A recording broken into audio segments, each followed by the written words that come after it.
Well, I try to establish that behavior at the beginning of the first week of school. So if they understand right away that like that's not tolerated from the beginning. So if someone's flat out rude, I'll usually I don't tend to uh, correct something that's very extreme in front of everybody. I will usually pull that kid to the side and have a little conversation with them. Okay. So how do you establish it like the first week of school then? Like, what's your routine to The do first that? week of school, honestly, is a lot about explaining to them, the classroom. We want this to be a place where we all feel comfortable, including the teacher. And so I will be respectful to you, and you'll be respectful to me. And if you can't show respect to one another and to me, then I will fix the problem. And I don't usually tell them how I will fix the problem. I just assure them that I will fix the problem. Okay. So does that like scare them away? So they don't. Does that scare them? No, it's just, over the years, I've just figured out that you can't address every single behavior that's ever going to happen in your classroom.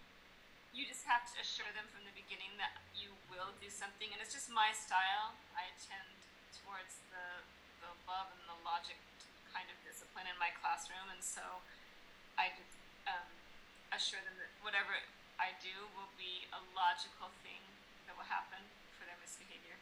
Okay.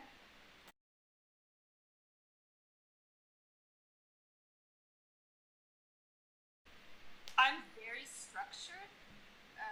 The kids expect a routine, and um, it keeps the level of chaos low. But I like to have a sense of humor in things that happen. I mean, if something inspires me, I'll you know sing or create a joke, and they laugh, and they know it's a comfortable, safe environment to have those kinds of things happen. It's not all army style Mm-hmm. drill, but I try to make sure that I joke and I'm friendly and keep that safe, comfortable environment going from the very beginning. So when are times that like you can't be like in a joking manner?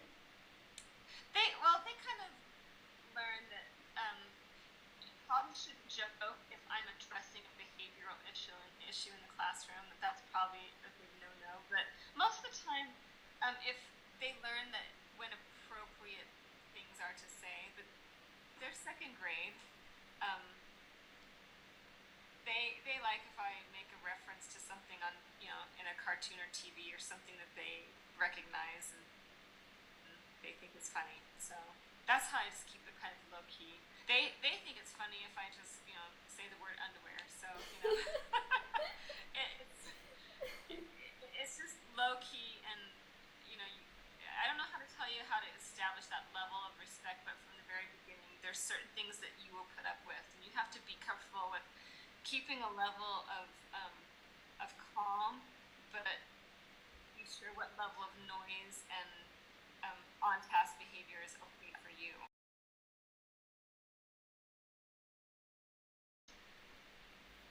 Unfortunately, there's certain things in my school, in my district, that we are required to teach and required to teach a certain way.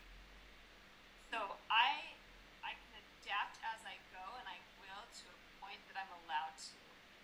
But I try to just connect with the kids and say, I know this way of teaching math is confusing, and I'm kind of losing some of you. Let's go back a little bit. Let me explain it a different way, um, and see if it helps. I'll even sometimes, if something's completely frustrating for me and for my class, I'll actually ask another teacher, look, hey, I could not get them to engage. They all seemed lost. Would you tell me how you did it? Or I will even sometimes I've had someone come in and teach it for me.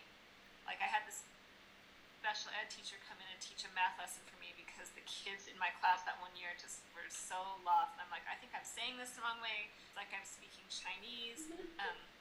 And you get to know your class. If you establish at the very beginning of the class that you have this connection, you care about them, you respect them, they respect you back, you can kind of feel um, when they're lost, or when they're not focused, or something's lost, not engaging for them.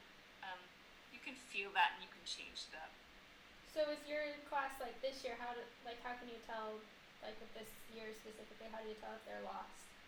This year specifically, I have a very immature group, and so it's been a little difficult. I have a lot of focus problems.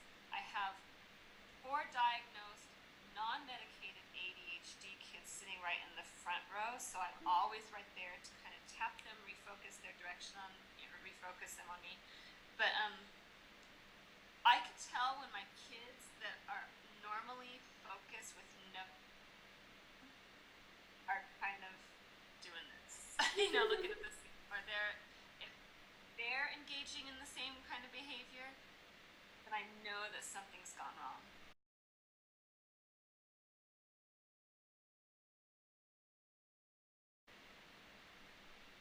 Yeah, there's always the one kid that comes along, you think you know how to do everything, and then someone comes to your class and you're like, I'm at a loss.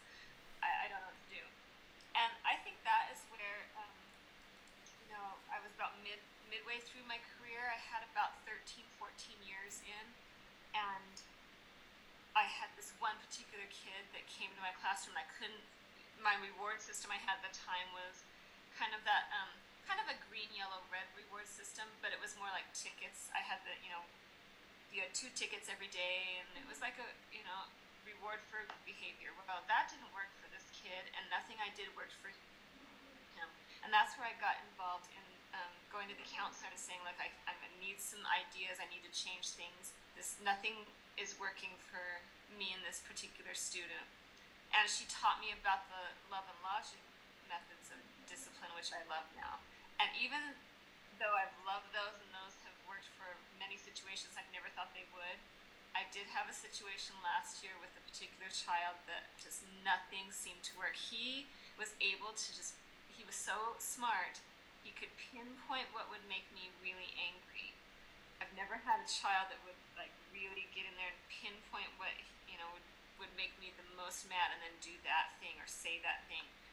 And that was a difficult year of trying to be patient with me, and sometimes it still wouldn't work very well for me, and I would have to get outside help. And I can't say enough that not being embarrassed about the fact that you can't figure out every kid. That maybe that kid comes along and you don't know why they do that thing, and everything you try doesn't work. Someone else will have a different idea or be able to connect with them better and would help you in that situation. So, and there's always, the next group of kids to look forward to.